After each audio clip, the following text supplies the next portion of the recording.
창세기 1장을 갖고 우리 같이 실습하면서 또 공부하는 시간 갖도록 하겠습니다. 저번 강의 생각나시죠? 네. 모세 오경, 특별히 이렇게 창세기를 이제 같이 공부하고 있는데요. 창세기 저자가 누구이다? 모세이다. 원독자가 있어요. 오리지널 리더스. 창세기를 가장 처음 받아든 독자를 우리가 원독자라고 같이 부르는 거예요. 그 원독자는 어떤 정체성을 갖고 있었다? 노예. 애굽에서 살 때는 노예였다. 그리고 그 모세를 미시루에서 출애굽한 후에는 신분상은 노예가 아니지만 그래도 여전히 그들의 삶 가운데 노예의 마인셋, 노예의 세계관, 노예의 근성, 노예의 정신을 갖고 살아간 사람들이 바로 창세기를 처음 받아든 원독자이다. 그래서 우리가 창세기를 읽을 때는 그들의 입장에서 읽자.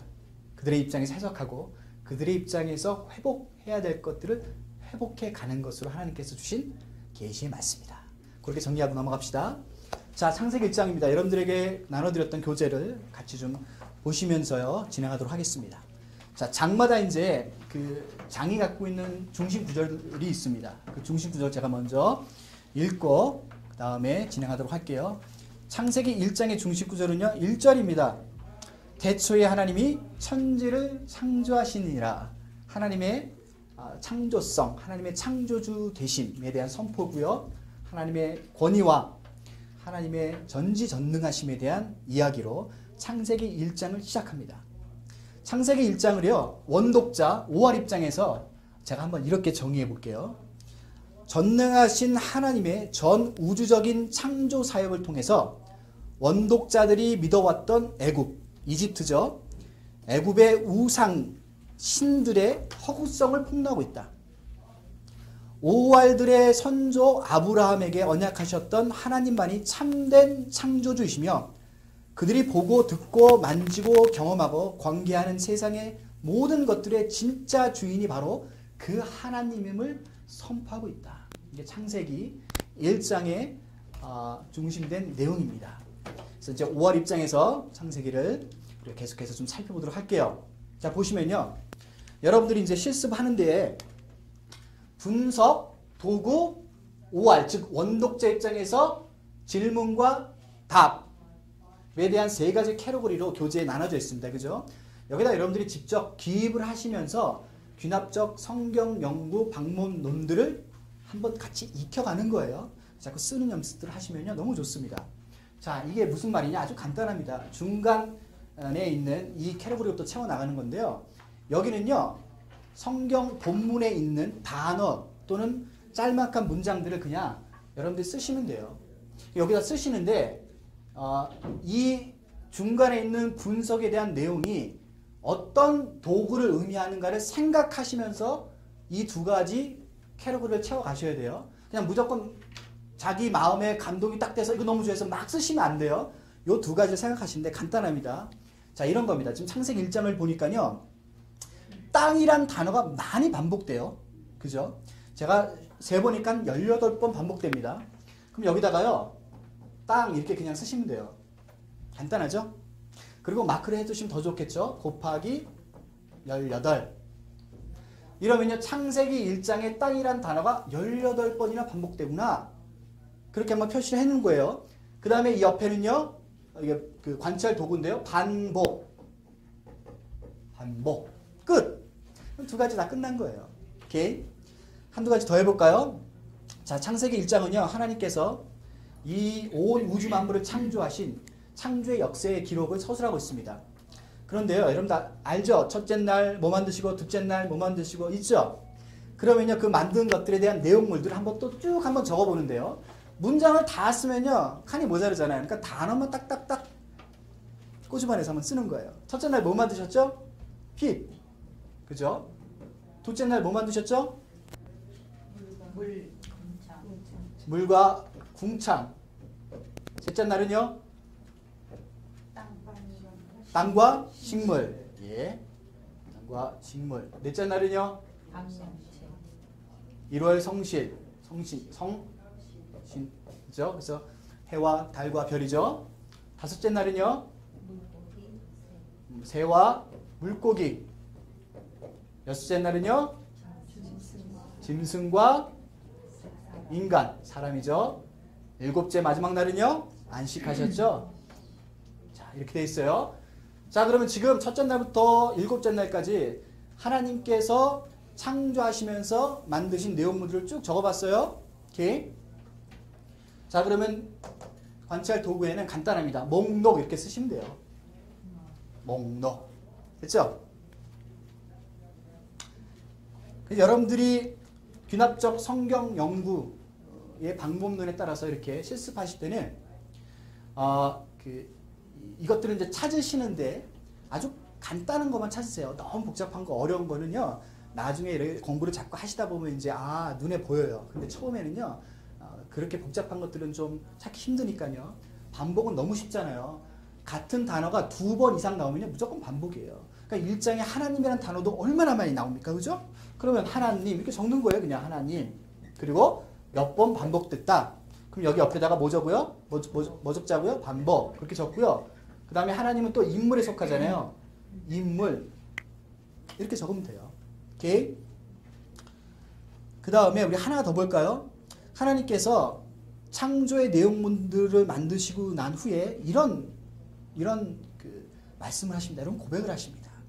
보시기에 좋았더라. 보시기에 좋았더라.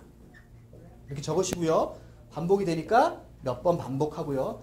이 왼쪽 캐리고리에는요. 반복 적으시면 됩니다.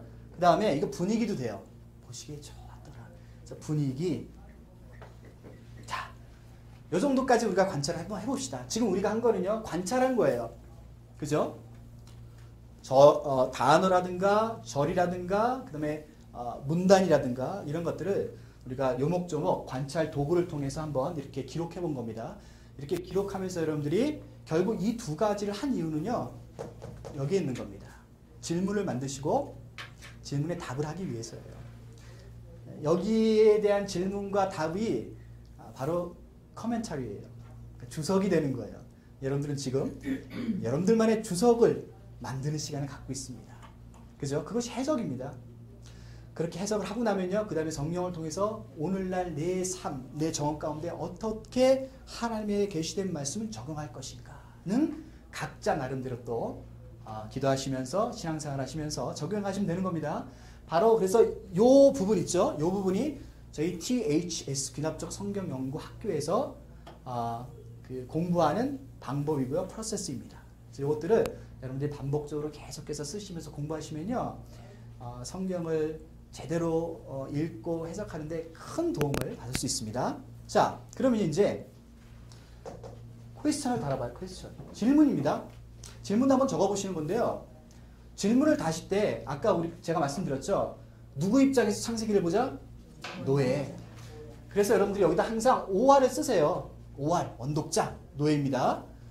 원독자 입장에서 질문을 다셔야 돼요. 여러분들 지금 21세기 LA 여러분들의 삶의 정황에서 묵상이라든가 큐티 하듯이 적용적 입장에서 질문하시면 안 되고요. 노예 입장에서 원독자 입장에서 질문하는 거예요. 근데 이 질문하는 게 참 쉽지 않습니다. 이것들을 반복해서 연습하셔야지 감이 잡혀요. 그렇기 때문에 첫 술에 배부를 수 없죠. 그래서 처음에 잘 안 되더라도 포기하지 마시고 하나씩 하시다 보면요. 저보다 더 훨씬 더 잘할 그런 날이 곧 다가옵니다. 여러분 소망을 가지시고 한번 가보도록 할게요. 자, 5월 입장에서 한번 질문해 보는데요. 간단하게 질문해 보는 거예요. 그 질문은요. 여러분들이 관찰한 내용 중에서 질문하셔야 돼요. 여기 없는 건데 엉뚱한 걸 여기다 질문하면 곤란하죠. 자, 그러면 질문해 보는데 나는 18번이나 반복되는 땅이라는 이 관찰을 가지고 질문 한번 해보겠다. 이렇게 질문을 만들 수 있습니다. 5월 입장에서 땅이 갖는 의미와 메시지는 무엇일까? 이렇게 한번 질문을 달아보는 거예요. 그 다음에 이제 answer, 거기에 대한 대답을 이제 하는 거죠. 이 대답도요, OR이라는 단어를 반드시 써 주셔야 돼요. 그래야지 그들의 입장에서 자꾸 생각해 보는 거거든요. 자, 물론 창세기 1장에 나오는 땅이라는 거는요, 우리가 지금 밟고 있는 땅입니다. 그죠? 하나님께서 창조의 내용물 중에서 식물과 동물과 사람들이 살아갈 수 있는 터전, 1차적 단어적 의미로서는 우리가 밟고 있는 땅이 됩니다. 하지만 지금 1장을 처음 받아든 원독자들에게 땅이라는 것이 단순히 밟을 수 있는 지대만을 의미하진 않아요. 그러면 그들에게 땅이라는 반복이 이렇게 계속해서 반복되어질 때 그들이 어떤 땅을 생각할까요? 어떤 땅? 예, 자유의 땅. 그죠? 창세기의 중심 구절이 몇 장 몇 절이라고 했어요, 제가? 12장 1, 2, 3절. 하나님께서 아브라함에게 뭘 언약하셨어요? 내가 보여줄 언약의 땅. 그 땅이죠. 그러니까 그들이 땅 하고 생각할 때 그들은 어떤 땅을 생각해야 돼요? 언약의 땅, 가나안 땅. 그들이 지금 어디 있다고요? 광야에 있어요. 하지만 그들에게 하나님께서 선조를 통해 주신 땅이 있단 말이에요. 거기가 바로 그들의 목적지입니다. 그죠? 그러니까 땅이란 단어를 1장에 18번이나 많이 반복해 읽어 솔직히 없단 말이야. 모세가 지금 창세기를 쓸 때 누구를 위해서 쓰는 거예요? 원독자, 출애굽한 이스라엘 1세대 백성들을 위해 쓴단 말이야. 그런데 왜 절마다 땅이라는 단어를 계속해서 반복했을까? 반복은 강조고 강조는 메시지인데 그들이 땅이라는 단어가 반복되면서 그들 가운데 하나님이 주신 언약의 땅인 가나안 땅이 바로 목적지야라는 것을 잊지 않게 하기 위해서 반복을 하고 있다는 거예요. 이해되시죠? 한국 분들은 땅 하면 이제 부동산 생각하시잖아요. 그죠? 그러니까 그 사람들이 처해한 상황 가운데의 단어가 주는 의미와 메시지는 다를 수밖에 없다. 근데 여러분들이 21세기에 지금 이 상황에서 그냥 땅의 반복을 메시지로 들을 때는 별로 큰 의미가 없어요. 여러분들한테는. 그죠?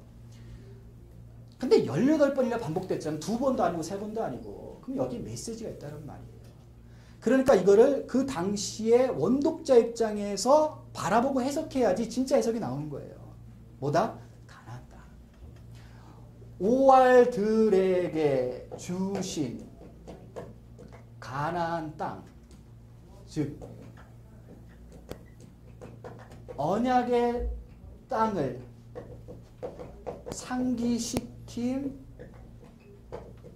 상기시킴으로써 그들의 조상인 아브라함에게 주신 언약이 무엇인지를 그리고 그 언약을 주신 하나님은 누구이신지를 계시 또는 계시하게 하기 위해서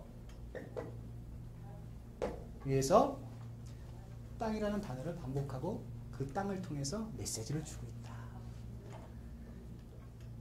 여러분들 지금까지 창세기 1장을 읽으시면서 땅이라는 단어를 가지고 묵상해 보신 적 없으시잖아요. 그죠?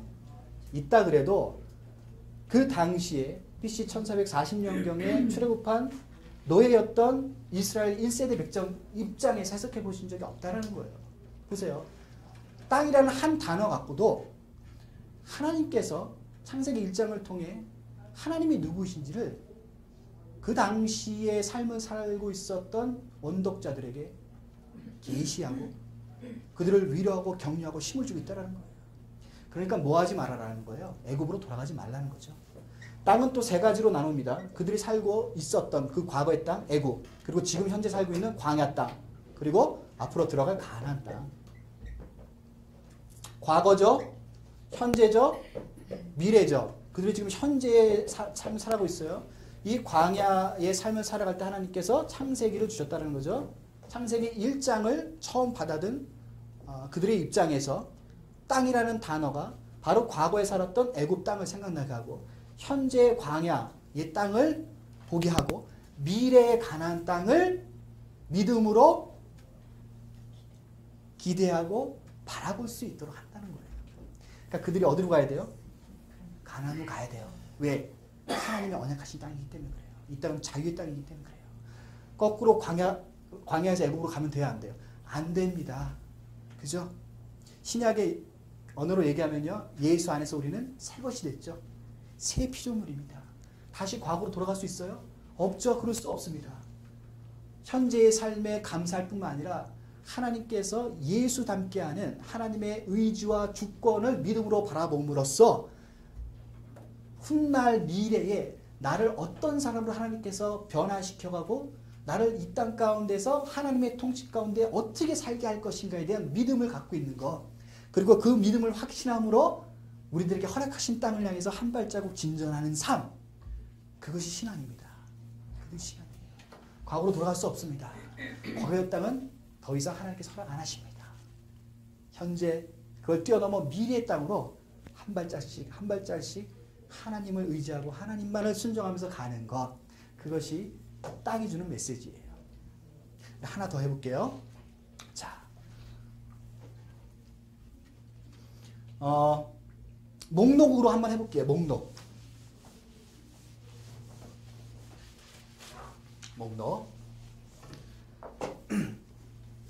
질문 한번 해보시는 거예요. 누구 입장에서? 5월 입장에서. 자, 그럼 한번 교재 보시면요. 날, 궁창, 물, 광명체, 각종 생물, 사람 등은 5월들의 삶과 직접적으로 관련되어 있다. 종교, 정치, 경제 영역에서 원독자들이 이런 하나님의 창조물들을 통해 깨달아야 할 메시지는 무엇일까? 그러니까 이 목록들이 쭉 나온단 말이야. 그죠? 그러니까 지금 여러분들 입장에서 창세기 1장을 읽고 해석할 때는 그냥 하나님이 이런 걸 만드셨나 보다. 하나님 좋으신 창조주시다. 감사합니다. 여러분들이 다 보는 것들이잖아요. 땅도 밟고 하늘도 보고 낮에는 해와 밤에는 별과 달을 보고요. 하늘을 또 보면은 날아다니는 새를 보고 땅에 기어다니는 짐승을 보고 또 지금 여러분들 이웃과 형제 자매들 보면서 인간이라는 창조의 내용물들을 직접 눈으로 목격하고 또 마음으로 살펴보고 온 전인격을 통해서 관계하고 있잖아요. 그죠? 오케이. 좋다. 하나님 참 멋지시다. 감사합니다. 하나님. 그 정도가 아니라 5월 입장에서 보자는 거예요. 5월 입장에서. 빛, 물, 궁창, 땅, 식물, 일월성실, 새물고기, 짐승인간. 이게 뭐냐면요. 여러분들 5월 입장에서 본다는 것은 그들이 애굽에서의 삶, 즉 노예의 삶의 과거의 백그라운드를 같이 한번 들여다본다는 거예요. 그들에게 있어서 하나만 볼까? 몇 가지 볼까? 일월성신에서 해가 있어요. 태양, 그죠? 태양. 바로는요, 태양의 아들이에요. 바로는. 그죠? 그러니까 그들에게 있어서 해는요, 뭐였어요? 우상이었어요. 그러니까 신과 같았다라는 거죠. 오케이? 여러분들 그 교재 오른편에 보면요. 3번 보세요. 호루스 신이라는 애굽의 신이 있습니다. 네 머리를 가진 남자고요. 하늘의 신입니다. 이집트인들은 파라오, 즉 바로가 살아있는 호루스라고 믿은 거예요.